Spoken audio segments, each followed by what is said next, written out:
welcome to Jerusalem. Welcome to the Jewish quarter and the roof of the Jewish quarter. And we're going to talk about the building behind me that you can see kind of in the distance, the Golden Dome. We're going to have a closer look at that. And in fact, the whole of the Temple Mount. The subject of this video is the importance of the Temple Mount, or Haram El Sharif as it's called in Arabic for Muslims, from a Jewish perspective. We're going to be discussing both the importance of the building in terms of Islam, possible connections to Judaism, and also how do I personally feel about it, my feelings and general hopes and desires. If you like this video, remember to hit like, to hit share, to hit subscribe, and touch that little bell icon which will give you the regular notifications. I'm trying to make it to 1,000 subscribers, so please help me out there. So I'm going to cut this very short maybe and say, what is the significance of Haram El Sharif, the noble enclosure, what we call the Temple Mount? For Muslims, from a Jewish perspective, there isn't one. So what the heck am I going to waffle on about for the next, I don't know, 20 minutes or however long this video is going to be on YouTube for the algorithm? I don't know. Watch this space. What do I mean by that? I'm not just being a little bit funny. Well, the first thing you have to understand about Judaism, we are a non-missionaric religion. What does that mean? It means we are, and I can probably only speak for myself and my own brand of Judaism, but I think if you look at the statistics, on the whole, Jews have zero desire for the world to become Jewish. This is not our aim. In fact, there's even an idea of what we call Chokhmat HaGoyim, the wisdom of the nations, which means, I suppose, in the kind of cultural relativism from which we live, we might say that each nation has its own truth. It's not slightly close to that. We believe that each nation and each religion has its own way of salvation, its own way of getting close to God, and Jews don't really have much to do that. Jews focus on Jews. We're very much focused on the health of our friends and the happiness of the world, and the world should get better, and but did you become Jewish and follow our way of seeing things? No, you follow your own way of seeing things, with certain restrictions. We have what's called the 7 Noahide laws. Maybe that's for a different video. So really, I shouldn't have any opinion on Islam whatsoever. So I should explain to why make the video. Well, firstly, there's an idea about history. An idea I have about history. I think only a very insecure person is scared of history. And in Jerusalem, really, the religion is part of the history. So to understand the history, you have to understand the religion, and you have to understand the religious significance, the religious dynamics that go on in Islam in Jerusalem, or you just don't understand Jerusalem. And if I'm trying to present to you through these series of videos an account of Jerusalem and an account of history in Jerusalem and an account of history in Israel, you really have to include Islam. By the way, I'm not talking over the Muazzin, it's just it lasts for quite a while, and I have included that later on in the video. So I'm not being rude, don't think I'm being rude. Secondly, I'm going to include the Muazzin, I'm going to include the call to prayer, the Adhan, that happens 5 times a day, and there's a reason I'm including it. I'll probably have it at the end of the video. That is because there are commonalities between Islam and Judaism and Christianity. But it says very clearly in the Adhan, in the prayer, that the call to prayer, which is in itself a prayer which Muslims say 5 times a day, that God is great, God is great, there is no God but God. That is monotheism. There are monotheistic peoples who see themselves as coming from a Judaic tradition. So there's certainly commonalities, and there's certainly what to talk about there. And lastly, there's my kind of more personal belief, and the personal belief in unity of mankind, in understanding each other's religions, but not understanding it because it's necessarily going to change my my theological view on the world. We Jews, we're not willing to accept other people's faiths, as many of the comments might have realised when you try and encourage me to become a good Christian. I'm not going to become a good Christian. I'm a good Jew. That's good enough for me, and the same is true with Islam. There's something to be said for understanding our fellow people. So without further ado, we're actually going to discuss the building behind me and all the footage that you might notice that nowhere in the video do we have nice bits of footage with me standing on the Temple Mount, on Haram El Sharif. Why is that? To find out, click the link up there where you see a whole video about Jewish restrictions to access to the Temple Mount, both imposed on us and ones that we accept. Also, along with the production of this video, I'm hoping to make a quick update about that, as there have been some recent goings on. Hopefully click a link that will appearing here as well. So we're going to focus on the significance of Al-Haram El Sharif for Muslims. Firstly, the name Al-Haram El Sharif means, Al-Haram means the forbidden place, literally. Some say enclosure, not really, it means a place or a thing which is forbidden. For example, Muslims are not allowed to touch pork, to eat pork, because pork is considered to be haram, forbidden. You might be familiar with a harem. A harem is a place in a house where men are forbidden to go because that is where the women live.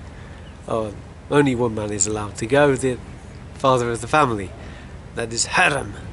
So al-haram means the forbidden enclosure, forbidden for set aside enclosure to be more accurate. Similar to Jewish idea of holiness. Holiness are things which are set aside. So it's also an idea that it's for Muslims. And al-Sharif means the noble. You might have heard a title, Arabic title, Sharif, and that means a noble. So Al-Haram El Sharif, the noble enclosure. So here we're going to start on the first piece of significance to Al-Haram El Sharif for Muslims. From a kind of Jewish perspective, I suppose, is it has another name which nobody refers to it anymore. Another name is Bait al-Maqdis. Bait means house, al means the, Maqdis means the holy house. Very, very similar, suspiciously similar, because it is similar, because it's the same as a Jewish word, Beit ha-Mikdash. Beit ha-Mikdash is the temple of Solomon. And it's not just me who thinks this. In fact, I have, and I'll probably give a link to it, it's either below or appearing in front of you, a link to a text from the 1920s. It's a very reputable source, because it's when you quote a source which has the opposing bias to you to support yourself, that's kind of good, because it means this person has no desire to agree with Yossi Silverman. The source is from one of the muftis of Jerusalem, a guy called Haj Amin Al Husseini, who is a complete anti-Semite, good friend of Adolf Hitler, who wrote in this leaflet, which I'm going to give you a link to, in the 1920s, that the first reason that the Al-Haram El Sharif is holy to Muslims because it is the site of Solomon's temple. And this should not be a surprise. It should not be a surprise, because, as we said, Islam accepts earlier traditions, earlier monotheistic traditions, that of Judaism and Christianity. So it's holy to the Jews, it's holy to the Muslims. In addition to that, the Golden Dome behind you is known as the Golden Dome. It's also called Kipat Hasela, the Dome of the Rock in Hebrew, or Kubat al-Sakhra, the Dome of the Rock. And this doesn't feature in Quran explicitly. I think that's an important word to use. So it doesn't feature in the Quran explicitly, because nowhere in the Quran is really Jerusalem mentioned explicitly. So there is a surah. It should be explained that this video will only deal with Muslim concepts. I have an entire description and explanation of the Temple Mount for Jews in the following video that should appear above as well. So please go to that video if you want that explanation. So it doesn't feature in the Quran explicitly because the Quran is split up into chapters, and I think it's the 7th chapter of the Quran is called Surat al-Isra, the chapter of the night journey, where Muhammad travels from al-Mecca, the city of Mecca, to a place called Masjid al-Aqsa, the farthest mosque. And according to Muslim oral tradition, that indicates not the Golden Dome. No. It's this mosque appeared down the end here, a kind of greyish copper dome, which is the al-Aqsa mosque where Muhammad prayed.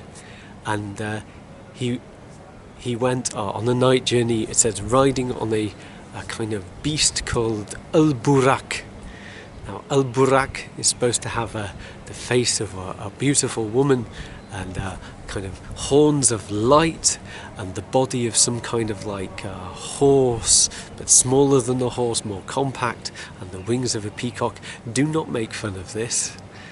If you do wish to make fun of this and you're a religious Jew, I would encourage you to have a look at the various animals in Ezekiel, in Yechezkel, where we have a whole pantheon, probably the wrong word to use, a collection of bizarre mystical animals. Riding on the mystical animal is not a strange thing for a Middle Eastern religion. So it's riding on this mystical animal, and he gets to the farthest mosque, he prays at the farthest mosque, then he goes to a place close to the farthest mosque, rises up to heaven to receive the central principles of Islam. Now, the place where he rose up to heaven is the stone underneath the Golden Dome. So there we have the two main structures on the Temple Mount. The copper dome, known as the Al-Aqsa Mosque. Now, both structures were built firstly, because they've had many different versions of them, firstly by a guy called Al-Walid, who was a ruler of Jerusalem in the early 8th century. This in itself is a little bit confusing because the building was actually built by order of Al-Walid's father, who's a guy called Abd al-Malik, but it was finished by Al-Walid. But there are various iterations of these buildings. For example, if you look closely at the Al-Aqsa Mosque, you'll notice some what are called Ayyubid structures. In fact, inside I believe there are Ayyubid columns. And also it was used by the Crusaders as well. The Crusaders, when they took over Jerusalem, these buildings became the headquarters of a group of Crusaders known as the Templum, the Order of the Templum Solomonis, or the Templar Knights, and so these buildings became their headquarters. If you look at the Golden Dome in particular also, there's a little bit of various changes that's undergone. Originally it had this octagonal structure, which by the way became associated with Templar Knights churches later on. You have the Golden Dome, which has actually been redone a number of times. The gold you're looking at now was put there in 1994 by the Hashemite Kingdom of Jordan. Inside you have various also Abbasid structures. The Abbasids were rulers of this area from Persia. Also, there is the name of the person who built it. It says 691, and a guy called Al-Mamun. This makes no sense. Al-Mamun was ruler of Jerusalem from the 9th century, and the building is very clearly starts at least in the 7th century, at least has the first version of the building. Then Al-Walid built at least the structure of the octagonal structure we can see today. So why does it have Al-Mamun's inscription there? Because he rubbed out Al-Walid's name and put in his own name. There's a lot of political jostling within the Muslim world. Other structures on the Temple Mount, we also have this smaller dome known as the Dome of the Chain. And the Dome of the Chain, some people think, was a model of how the Dome of the Rock was supposed to look, like before they built the Dome of the Rock. There's also this area for washing hands and feet. Muslims are obsessed, and I think that sounds bad. It's not bad. I think it's wonderful. It's a nice idea. They're obsessed with being clean for prayer. This is also a commonality between Islam and Judaism. There is a Jewish tradition of washing your hands with a special laver before you pray, and in fact before people prayed on the temple when it stood, there was a concept of complete immersion in a mikveh or ritual bath. So this is a commonality again between Islam and Judaism.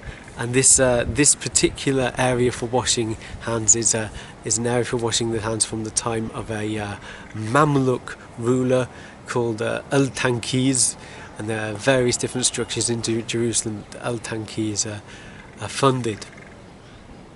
You can see the Temple Mount is a massive area, 40,000 square meters on top, the size of I think it's at least 10 FIFA soccer pitches.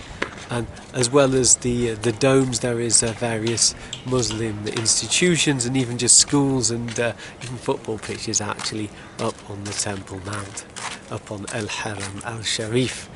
There are 12 entrances. I actually got that wrong in an earlier video. 12 entrances to the Temple Mount, 11 of which Muslims can enter at any time of the day, and only one of which is anybody can enter from the Mughrabi gates, is that non-Muslims can also access the Temple Mount.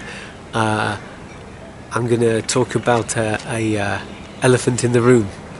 People seem to like the political arguments. Please feel free, by the way, to leave a comment. People love the political arguments. So many of you might have heard of the Temple Mount Faithful, a movement that aims at the removal of this beautiful building behind me and the removal of the dome. I think that's pretty much tragic. Many of you are probably thinking that I might be interested in being part or agreeing with this organisation. Nothing could be further from the truth, in fact.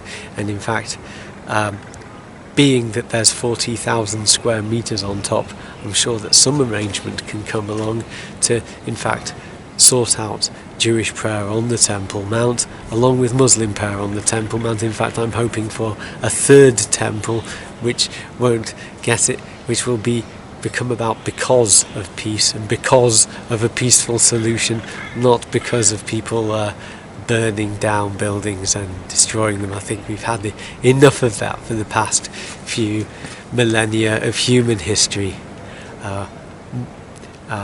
This has been mainly about the Muslim Haram El Sharif and its importance. It's the third holiest site in Islam after Mecca and Medina. It was actually the first direction of prayer. There is a concept about what is the importance of Islam and Christianity is to unite the world. To unite the world in the recognition of one God, of one idea of holiness, and hopefully to bring about by that a peaceful situation where we won't be fighting anymore about religious differences. And this would be the time of the Messiah, and the time which many Jews look forward to. Not a time where we're subservient to Muslims or Christians, where Jews are Jews and Christians are Christians and Muslims are Muslims, and we're all united with our focus on godliness and the brotherhood of humanity, and hopefully then there will be peace. Please send out this message of peace to the world, and coming from the city of peace, Yerushalayim. And please do this by liking, by sharing, by subscribing, and hearing many more wonderful videos. And if you wish to support me, you can support me on patreon.com/scoutisrael or ko-fi.com/scoutisrael. Thank you. See you next time. So I came to a decision. As I was videoing, I was interrupted, in quotes, by the adhan, the call to prayer. So I think instead of listening to the theme tune to Scout Israel YouTube channel to finish off, which by the way was provided by myself and my kids one day when I was trying to keep them occupied during one of the first lockdowns in Corona, instead I think we're going to listen to something very significant for life in Jerusalem.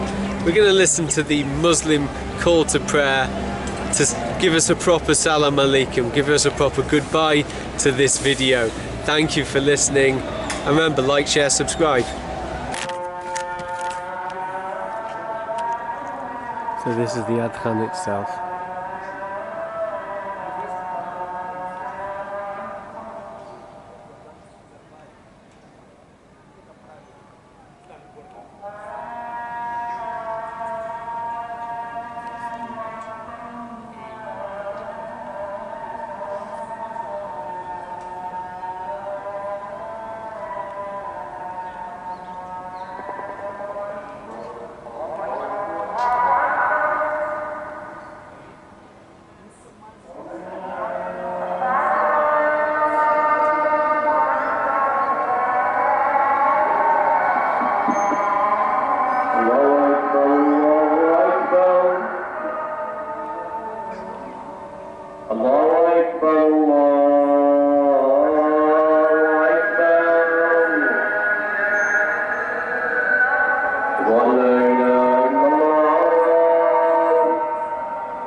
حي على الصلاة